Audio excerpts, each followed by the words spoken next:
selamat siang pemirsa TVRI Sumatera Barat dimanapun Anda berada. Senang sekali saya Anita Tismita kembali menemani siang hari Anda dalam program Ruang Psikologi. Seperti biasa kita akan mengupas terkait dengan fenomena atau hot issue di seputar dunia psikologi. Dan tentunya Anda tidak sendiri, Anda akan nanti ditemani oleh narasumber kita untuk ngobrol-ngobrol dan bincang-bincang lebih lanjut terkait dengan tema kita hari ini. Dan tentunya akan ada iringan musik yang merdu juga. Siapa lagi kalau bukan Uda Khalid. Selamat siang Uda Khalid. Sehat ya Uda Khalid ya? Ya, tentu kenapa Anda bertanya sehat? Karena memang belakangan ini perubahan cuaca yang ekstrim membuat imun kita ini ditantang gitu ya. Semoga pemirsa di rumah semuanya sehat-sehat semuanya dan tetap antisipasinya, protokolnya dijalankan ya, protokol kesehatannya dijalankan. Baik. Pada siang hari ini kita akan membahas tema terkait dengan modifikasi emosi. Nah, mungkin kalau emosi kita udah pernah dengar begitu ya, tapi bagaimana sih modifikasi modif? Mungkin motor pernah dimodif gitu ya, tapi kalau emosi modifikasi ini seperti apa sih sebenarnya? Nah, langsung saja Anda akan perkenalkan narasumber kita siang hari ini, yakninya ada Ibu Siti Johara, MPC Psikolog. Assalamualaikum Ibu Siti. Waalaikumsalam warahmatullahi wabarakatuh. Cantik ya psikolog Anda siang hari ini ya pemirsa ya.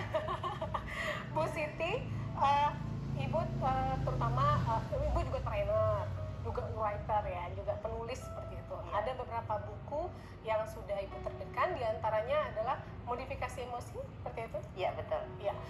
Nah ini menarik sekali. Emosi. Kalau kita dengar emosi ini dalam keseharian mungkin kita lebih mengkonotasikannya seperti temperamen atau marah seperti itu.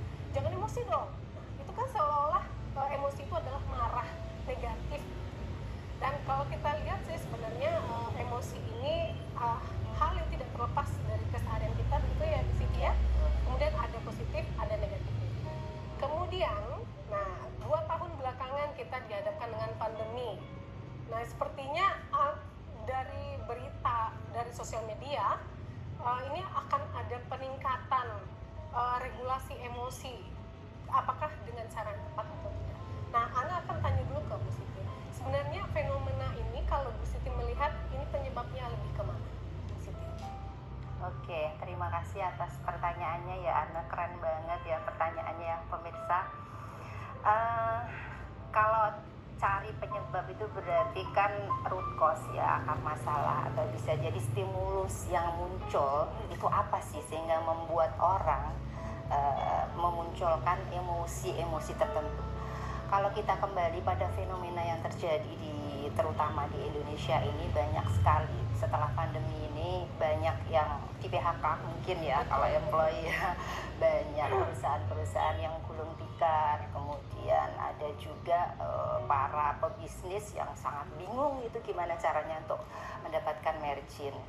Nah, hal-hal yang seperti itulah sebenarnya bisa jadi memicu adanya atau emosi yang dulunya tuh mungkin terpendam, sudah nggak terlalu tinggi. Kalau dilihat dari 1 sampai 10 itu 10 paling tinggi, 1 paling rendah itu enggak di angka 9, mungkin masih di angka 2, 3 normal-normal aja. Tapi dengan kondisi pandemi yang serba sulit untuk beberapa hal tadi itu ya, mulai dari pebisnis, employee dan perusahaan, malah muncul emosi ini.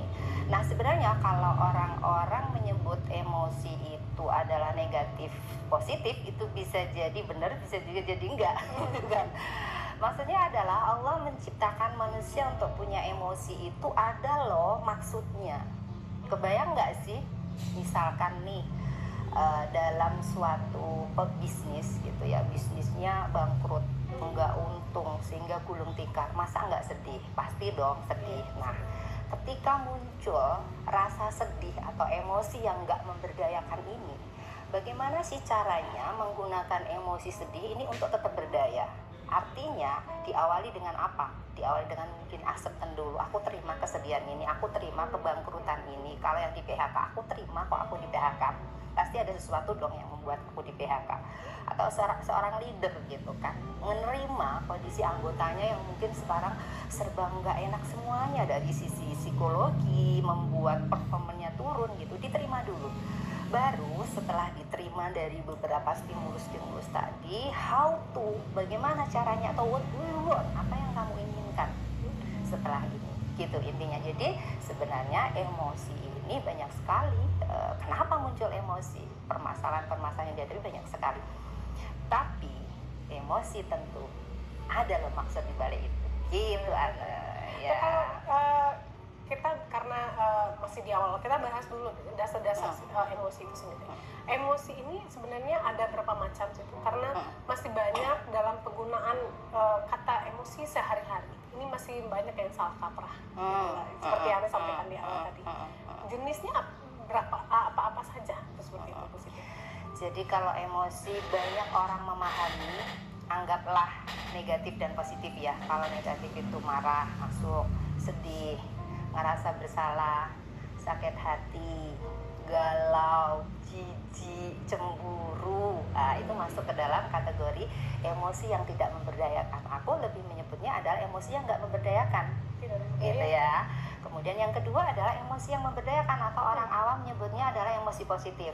Happy, senang, gembira, nyaman, antusias, termotivasi luar biasa. Itu juga emosi-emosi yang memberdayakan. Itu Ana. Kalau menurut Ted James adalah seorang pakar dari Inggris, dia bilang bahwa emosi adalah segala sesuatu yang dirasakan. Apakah tadi yang memberdayakan atau tidak memberdayakan?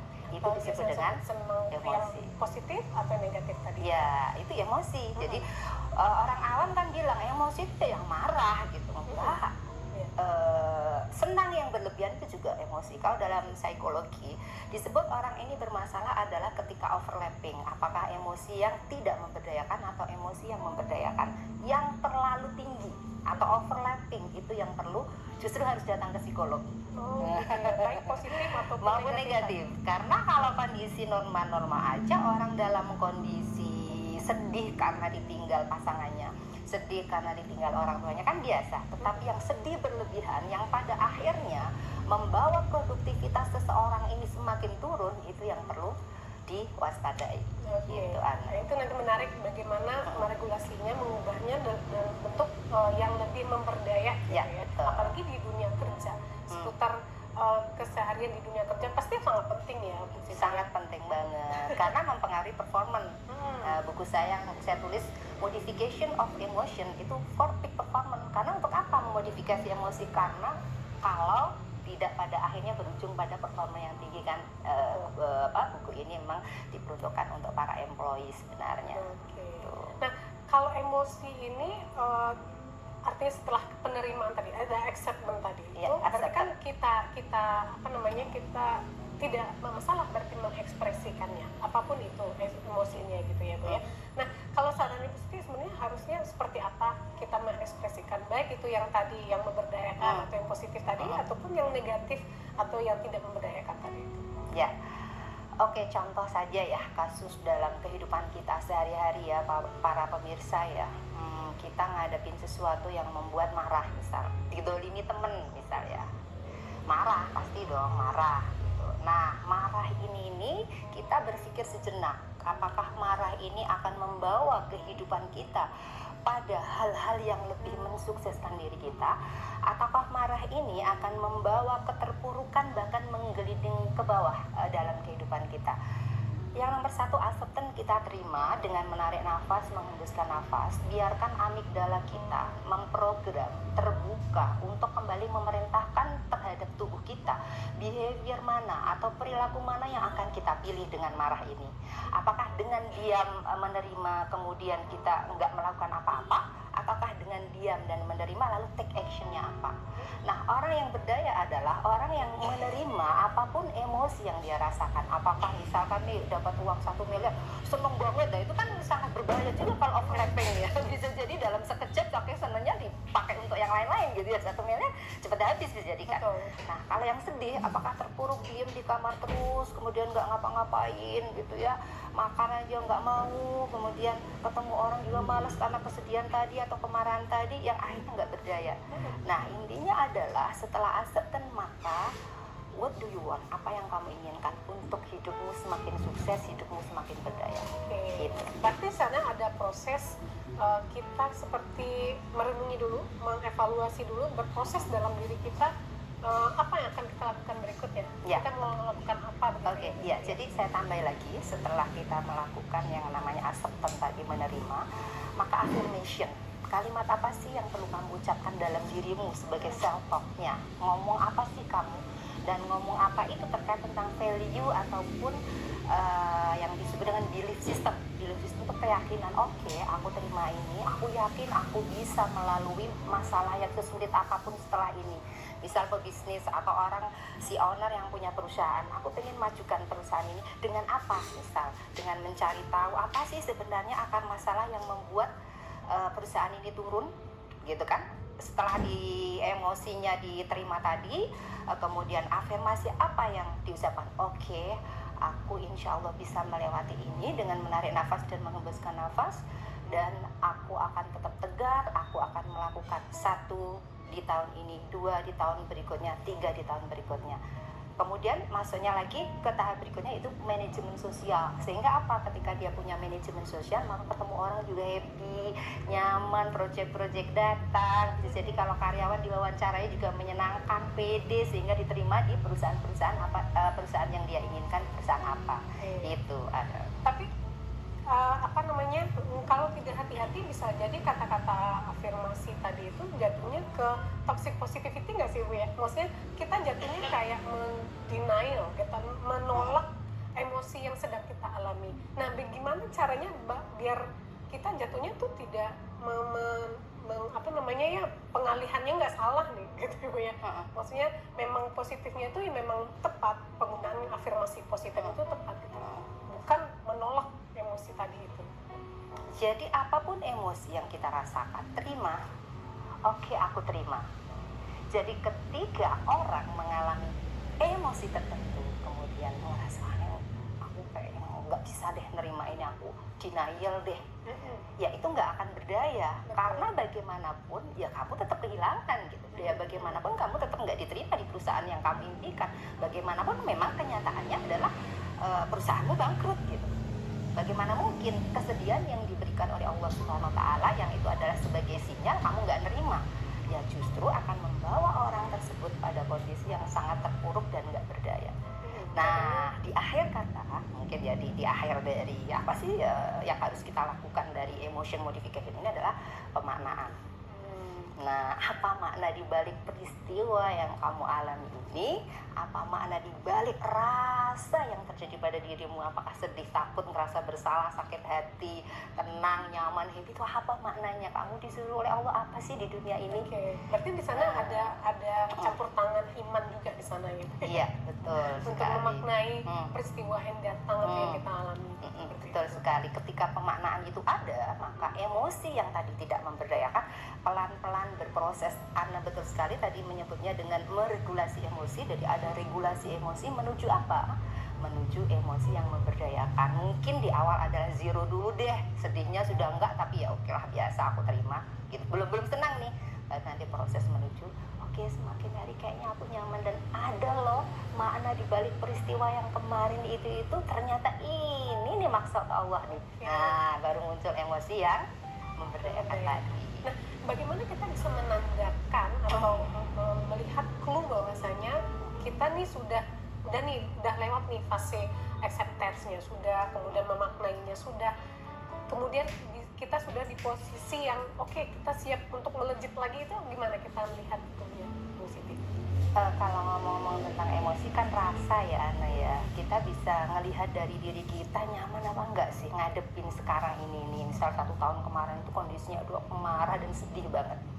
Walaupun sebenarnya emosi yang muncul dari seseorang yang sekarang dia rasakan ini pasti berawal dari masa lalu sebenarnya. Karena beberapa klien-klienku yang datang di biro konsultasi psikologi di tempat saya praktek di Petenggangan itu, setelah saya regresi sedih, muncul pertama kali kamu kapan sedih? Padahal sedihnya masalahnya adalah bangkrut nih.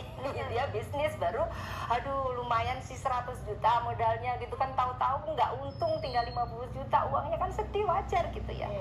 Ternyata sedihnya, kalau sedih yang tadi saya bilang sedih normal-normal aja manusiawi dong. Sedihnya overlapping, udah nggak mau bisnis lagi. Ini seperti pengalaman dulu ketika saya bisnis, punya 4 salon dan spa di Badan ini, pernah ngalamin gini.